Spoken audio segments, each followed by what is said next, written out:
Dengue చాప కింద నీళ్లుగా విస్తరిస్తోంది. పంజా విసురుతోంది. వర్షాలతో కొత్త నీరు రావటం, దోమల స్వైర విహారంతో జనం విలవిల్లాడుతున్నారు. పట్టణాలు, పల్లెలు అని తేడా లేకుండా జనం డెంగ్యూ బారిన పడుతున్నారు. రాష్ట్ర వ్యాప్తంగా బాధితుల సంఖ్య వేలకు చేరుకుంది. జ్వరాలతో ఆసుపత్రుల్లో చేరుతున్న సంఖ్య కూడా అంతకంతకు పెరుగుతోంది. ఆసుపత్రికి వస్తున్న వారిలో 2 నుంచి 5% మంది డెంగ్యూ లక్షణాలుంటున్నాయని వైద్యులు చెబుతున్నారు. ప్లేట్లెట్ల సంఖ్య సాధారణంగా ఉన్నా కూడా ముందు జాగ్రత్తగా ప్లేట్లెట్లు ఎక్కిస్తున్నారు. ఇక ప్రైవేటు ఆసుపత్రుల్లో అయితే లక్షలు ఖర్చవుతోందని బాధితులు ఆందోళన వ్యక్తం చేస్తున్నారు. రాష్ట్రంలో డెంగ్యూ ఫీవర్ తీసుకోవాల్సిన జాగ్రత్తలపై మనతో డిస్కస్ చేయడానికి డాక్టర్ గోవర్ధన్ స్టూడియోలో ఉన్నారు. ఇక మరిన్ని వివరాలు తెలుసుకుందాం. గోవర్ధన్ గారు నమస్తే. నమస్కారం. డెంగ్యూ ఫీవర్ లక్షణాలు ఏ విధంగా ఉంటే దాని గురించి చెప్పండి సార్. డెంగ్యూ ఫీవర్ అనేది మిగతా జ్వరాల్లాగానే జ్వరంతో వస్తుందండి. అయితే డెంగ్యూ జ్వరంలో ప్రత్యేకత ఏంటంటే విపరీతమైన జ్వరం, ఒళ్ళు నొప్పులు, బాడీ పెయిన్స్, బ్యాక్ ఏక్ ఎక్కువగా ఉంటుందండి, నడుము నొప్పి. సో దీన్నే బ్రేక్ బోన్ ఫీవర్ అని కూడా అంటాం అన్నమాట. ఎందుకంటే మిగతా కండిషన్స్తో పోలిస్తే ఇందులో ఈ నడుము నొప్పి, ఇతర నొప్పులు బాగా ఎక్కువగా ఉంటాయన్నమాట. అయితే దాంతోపాటు వాంతులు, విరోచనాలు, తలనొప్పి, కడుపు నొప్పి, సో ఇలాంటి లక్షణాలు కూడా ఉంటాయండి. అయితే ఈ ఒకసారి స్కిన్ ర్యాష్ కూడా వస్తుందండి, ఎర్రగా దద్దులాగా రావడం, ఇలాంటివి కూడా జరుగుతాయన్నమాట. అయితే డెంగ్యూ అనేది బైఫేసిక్ ఫీవర్ అండి. ముందు జ్వరం వస్తుంది, మళ్ళీ ఒక 3-4 రోజుల తర్వాత మళ్ళీ తగ్గుతుంది, మళ్ళీ జ్వరం వస్తుందండి. సో యూజువల్గా పేషెంట్స్కి జ్వరం తగ్గి కొద్దిగా కుదుట పడుతున్న సమయంలో కొంచెం ఈ ప్లేట్లెట్లు పడిపోవడము, ఇలాంటి కాంప్లికేషన్స్ వస్తుంటాయండి. ఓకే, అయితే ఈ డెంగ్యూ అనేది పర్టికులర్గా ఈ సీజన్లోనే రావడానికి గల కారణాలు ఏ విధంగా ఉంటాయి? అంటే అది ఎక్కువగా మాన్సూన్ సీజన్లో రావడానికి కారణము మస్కిటోస్ అండి. ఎందుకంటే డెంగ్యూ వైరస్ని వ్యాపింపజేసేది ఈడిస్ ఈజిప్టే అనే మస్కిటో, దాన్ని టైగర్ మస్కిటో అని కూడా అంటారు. అయితే ఈ డెంగ్యూ వైరస్ ఏదైతే ఉందో దాన్ని ఫ్లావీ వైరస్ అంటామండి. ఇందులో 4 రకాలు ఉంటాయి. అయితే ఈ వైరస్ని వ్యాప్తి చెందడానికి దోహదం చేసే వెక్టర్ దోమ కాబట్టి, సో ఈ సీజన్లో ఎక్కువగా డ్రైనేజ్ వ్యవస్థ సరిగా లేకపోవడము, మురుగునీరు కలెక్ట్ కావడము, సో దీంతో దోమలు ఎక్కువగా వృద్ధి చెందుతాయండి. సో న్యాచురల్గా దోమల సంఖ్య అది విపరీతంగా పెరిగిపోయినప్పుడు, సో దోమల ద్వారా వచ్చే వ్యాధులు డెంగ్యూ ఒకటే కాదు, డెంగ్యూతో పాటు మలేరియాతో కూడా మనం జాగ్రత్తగా ఉండాలి. మలేరియా, చికెన్ గున్యా ఇంకా రావట్లేదు, ఒక ఎపిడమిక్ లాగా వచ్చిపోయింది. సో ఇలాంటి పరిస్థితుల్లో మళ్ళీ చికెన్ గున్యా కూడా విజృంభించే అవకాశం ఉందండి. రైట్, డెంగ్యూ వస్తే ఈ లక్షలు ఖర్చు అవడానికి కారణం ఏంటి? నిజంగా అంత కాస్ట్లీయా, లేకపోతే లక్షణాలు ఏ విధంగా ఉంటాయి, రోగ లక్షణాలు? అంటే డెంగ్యూ జ్వరం ఉన్న ప్రతి పేషెంట్కి హాస్పిటలైజ్ చేయాల్సిన అవసరం లేదండి. చాలామంది కొద్ది తీవ్రత ఉన్న వాళ్ళందరూ కూడా ఇంట్లోనే ఉండి పారాసెటమాల్ బిళ్ళలు తీసుకొని, హైడ్రేషన్ ఇంపార్టెంట్ అండి డెంగ్యూలో. ద్రవ పదార్థాలు, మంచినీరు అవి ఎక్కువగా తీసుకొని విశ్రాంతి తీసుకుంటే చాలామందికి 3-4 రోజుల్లో తగ్గిపోతుందండి.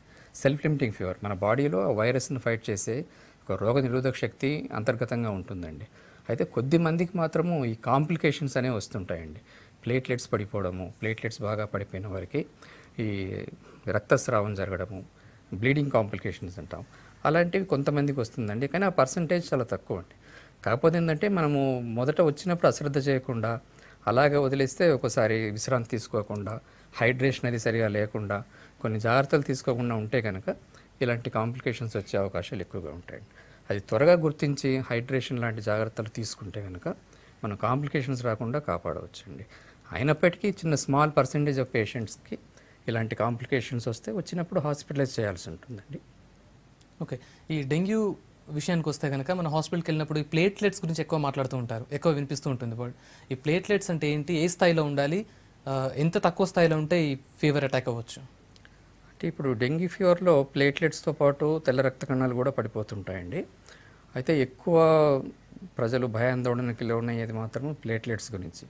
అయితే ప్లేట్లెట్స్ అనేవి మనకి బాడీలో ఎక్కడైనా రక్తస్రావం జరిగినప్పుడు వెంటనే క్లాట్ ఫామ్ అయిపోయి ఆ రక్తస్రావము జరగకుండా కాపాడటానికి ఉపయోగపడే కణాలు అన్నమాట. సో రక్తం గడ్డగట్టే వ్యవస్థలో ఒక భాగం ప్లేట్లెట్స్ అనేవి. సో అది బాగా తగ్గిపోయినప్పుడు ఈ బ్లీడింగ్ కాంప్లికేషన్స్ వస్తుంటాయండి. అయితే బ్లీడింగ్ కాంప్లికేషన్స్ మామూలుగా అయితే ఒక 20,000 కంటే తక్కువ పడిపోయినప్పుడు ఛాన్సెస్ ఉంటాయండి. ఇంకా చెప్పాలంటే కొద్ది పేషెంట్స్లో 10,000, 5,000 కూడా టాలరేట్ చేస్తారండి, వాళ్ళకి ఏం బ్లీడింగ్ కాంప్లికేషన్స్ ఉండవు.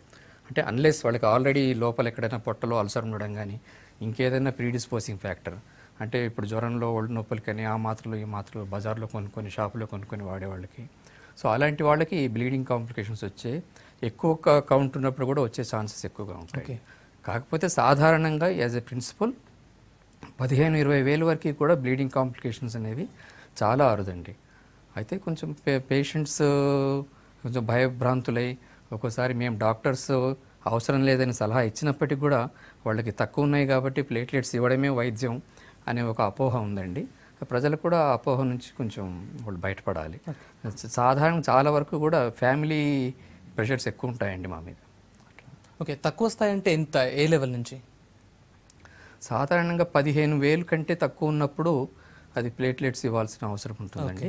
బ్లీడింగ్ ఉన్నప్పుడు కనుక, బ్లీడింగ్ కాంప్లికేషన్స్ ఉంటే 30,000-40,000 ఉన్నా కానీ ఇవ్వాల్సి వస్తుంది. ఓకే, ప్లేట్లెట్స్ తీసుకోవాలనుకుంటే కనుక ఎవరి దగ్గర నుంచి తీసుకోవాలి, అది ఎలా తెలుస్తుంది మనకి? అంటే ప్లేట్లెట్స్లో 2 రకాల ప్లేట్లెట్స్ ఉంటాయండి. ఒకటేమో ర్యాండమ్ డోనర్ ప్లేట్లెట్స్ అంటాం.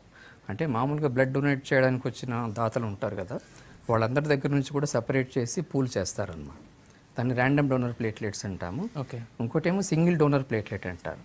సింగిల్ డోనర్ ప్లేట్లెట్ అంటే ఒకే డోనర్ నుంచి ప్లేట్లెట్స్ ఎఫేర్సిస్ అనే టెక్నిక్ ద్వారా ప్లేట్లెట్స్ ఇస్తాం అన్నమాట. ఈ సింగిల్ డోనర్ ప్లేట్లెట్స్ ద్వారా వచ్చే ప్లేట్లెట్స్ కాన్సన్ట్రేషన్ ఎక్కువ ఉంటుందండి. సో ఎస్డిపి అనేది ఇవ్వడం వల్ల ప్లేట్లెట్ ఇంక్రిమెంట్ అనేది ఎక్కువగా ఉంటుందండి. ఈ ర్యాండమ్ డోనర్ ప్లేట్లెట్స్ తోటి తక్కువగా ఉంటుందండి. అంటే ఇది 5-6 బ్యాగ్స్ ఇచ్చినా కానీ సింగిల్ డోనర్ ప్లేట్లెట్ ఇచ్చేది ఒక బ్యాగ్తో సమానం అవుతుందండి. సింగిల్ డోనర్ ప్లేట్లెట్ ఇవ్వడం శ్రేష్టం అండి. ఎందుకంటే దాంతో అలోఇమ్యునైజేషన్ అనే కాంప్లికేషన్ కూడా తక్కువగా ఉంటుంది. సో అయితే ప్రజలు గమనించాల్సింది ఏంటంటే, ఈ ప్లేట్లెట్ తగ్గగానే ప్లేట్లెట్ ఇవ్వాలి అనేది అది రూల్ కాదండి, అది సరైన వైద్యం కాదు. ప్లేట్లెట్స్ అనేవి బాగా తగ్గిపోయినప్పుడు, దాదాపు 15,000 కంటే తగ్గిపోయినప్పుడు కానీ, లేదా ఏదైనా బ్లీడింగ్ కాంప్లికేషన్స్ ఉన్నప్పుడు కానీ, అంటే పేషెంట్కి రక్తస్రావం చెవుల్లోంచి కానీ నోట్లోంచి రక్తస్రావం రావడం కానీ, ప్రేగులోంచి రక్తస్రావం జరగడం కానీ, ఇలాంటి కాంప్లికేషన్స్ ఉన్నప్పుడు, ఎక్కువ కౌంట్ ఉన్నప్పుడు కూడా ఇది ఇవ్వాల్సి ఉంటుందండి. అయితే ప్లేట్లెట్స్ తీసుకోవడం అనేది ఎక్కడి నుంచి, అంటే స్పెషల్ ల్యాబ్స్ అంటే ఏమైనా ఉంటాయా, లేకపోతే? అంటే ఎఫేర్సిస్ టెక్నిక్ అవైలబుల్, ఎక్విప్మెంట్ అవైలబుల్ ఉన్న ల్యాబ్స్లోనే ఇది చేయగలుగుతారండి. ఇది అన్ని చోట్ల సాధ్యపడదండి. ఇది హయ్యర్ టెర్షరీ కేర్ హాస్పిటల్స్లో, అడ్వాన్స్ సెంటర్స్లోనే ఇది అవైలబుల్ ఉంటుందండి. మామూలు చిన్న బ్లడ్ బ్యాంకుల్లో ఈ సౌకర్యం ఉండదండి. ర్యాండమ్ డోనర్ ప్లేట్లెట్స్ ఉంటాయి వాళ్ళకి, కానీ సింగిల్ డోనర్ ప్లేట్లెట్ కావాలంటే దానికి వేరే ఎక్విప్మెంట్ అది అవసరం ఉంటుందండి. ఓకే, అయితే ఇంకో విషయం చెప్పండి. దోమల గురించి చాలా రకాల దోమలు ఉంటాయి. ఇన్ఫ్యాక్ట్ ఏ దోమ కుడితే మనకి డెంగ్యూ లక్షణాలు ఎక్కువగా వచ్చే అవకాశం ఉంది? ఈ దోమ పేరు ఏడిస్ ఈజిప్టై అంటారండి. సో ఈ దోమ ఎక్కువగా దీని క్యారెక్టరిస్టిక్స్ ఏంటంటే, ఇది డే టైం కుడుతుంది. ఇది మామూలుగా మలేరియా దోమలు అవన్నీ కూడా నైట్ టైం కుడతాయండి, ఇది డే టైం కుడుతుంది అనమాట.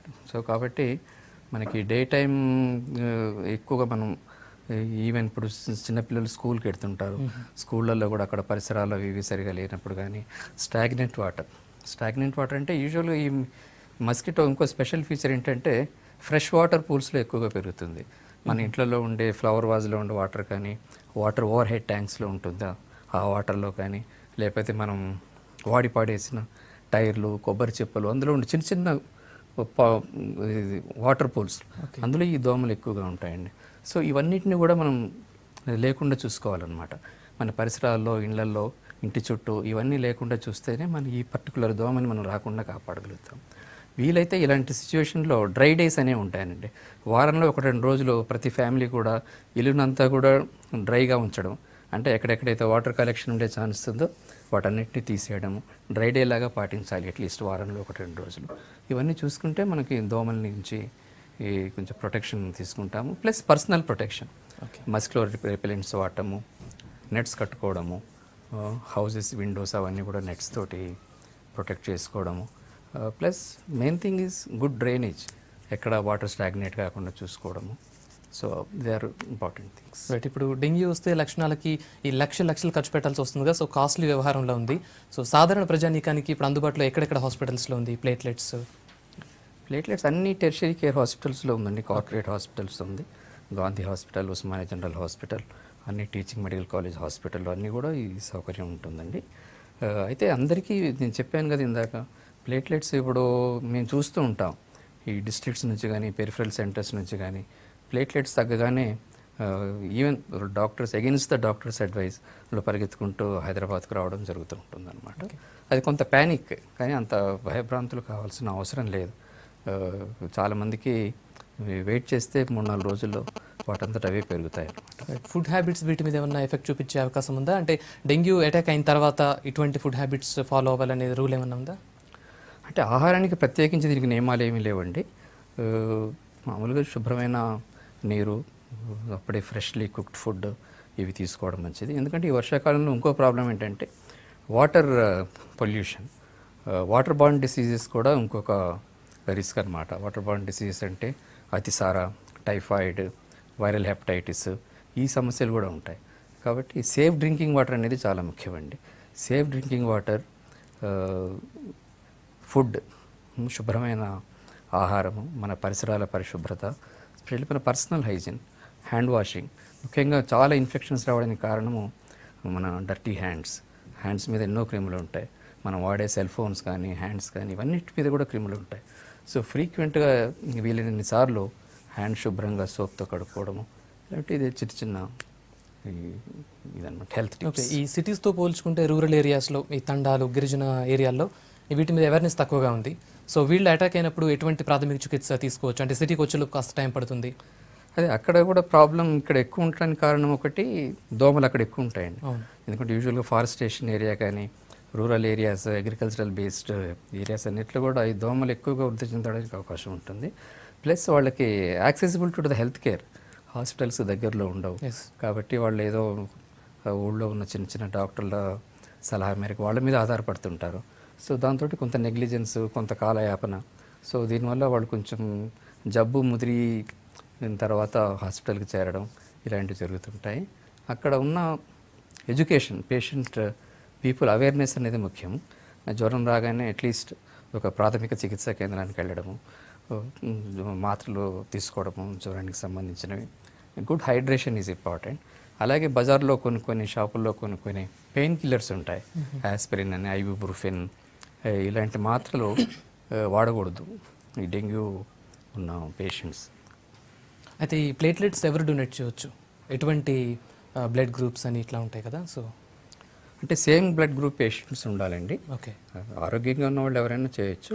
అంటే ఒక బ్లడ్ ట్రాన్స్ఫ్యూజన్, బ్లడ్ డొనేట్ చేయడానికి ఏ విధమైన అర్హతలు ఉంటాయో ఆ అర్హతలన్నీ వీటికి కూడా ఉండాలి అనమాట.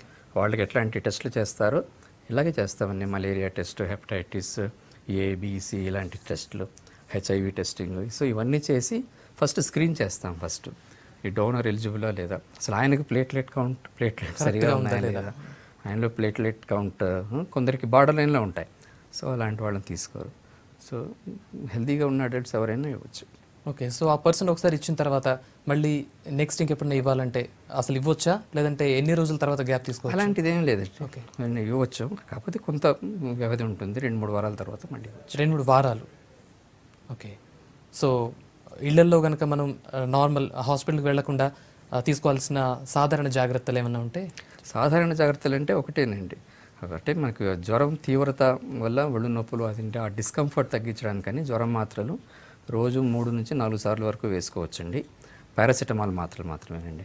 వేరే యూజువల్గా మనకి ఈ ఓటీసీ షాపులలో అడిగితే వాళ్ళు డైక్లోఫెనాక్ సోడియం అని, ఐబుప్రూఫెన్ అని ఇలాంటి మాత్రలను ఇస్తుంటారండి. సో అవి ఇలాంటి జ్వరం ఉన్న పేషెంట్స్కి చాలా హాని చేస్తాయండి. వాటి జోలికి వెళ్లకుండా ఉండాలి. పారాసిటమాల్ ఒకటి సేఫ్ అండి. దాంతోపాటు హైడ్రేషన్, ద్రావకాలు ఎక్కువ తీసుకుంటూ ఉండాలండి. డెంగ్యూ ఫీవర్లో ముఖ్యమైనది హైడ్రేషన్ అండి. ఎందుకంటే అందులో డెంగ్యూ ఫీవర్లో క్యాపిలరీ లీకేజ్ అని జరుగుతుంటుందన్నమాట. ఈ చన్నటి రక్తనాళాల్లోంచి ఈ ప్లాస్మా అనేది లీక్ అవుతుంటుందన్నమాట. సో కాబట్టి దే బికమ్ డీహైడ్రేటెడ్. సో దాంతో బీపీ పడిపోవడం ఇలాంటివి జరుగుతుంటాయి అన్నమాట. కాబట్టి హైడ్రేషన్ ఈజ్ ద కీ ఈ డెంగ్యూ ఫీవర్ ట్రీట్మెంట్లో. సో గుడ్ హైడ్రేషన్, పారాసిటమాల్ మాత్రలు, రెస్ట్ తీసుకోవాలి 3-4 days. రైట్ గోవర్ధన్ గారు, డెంగ్యూ గురించి చాలా చక్కని విషయాలు చక్కగా ఎక్స్ప్లెయిన్ చేస్తారు. Thank you so much. ఇవి bulletin updates. Keep watching V6.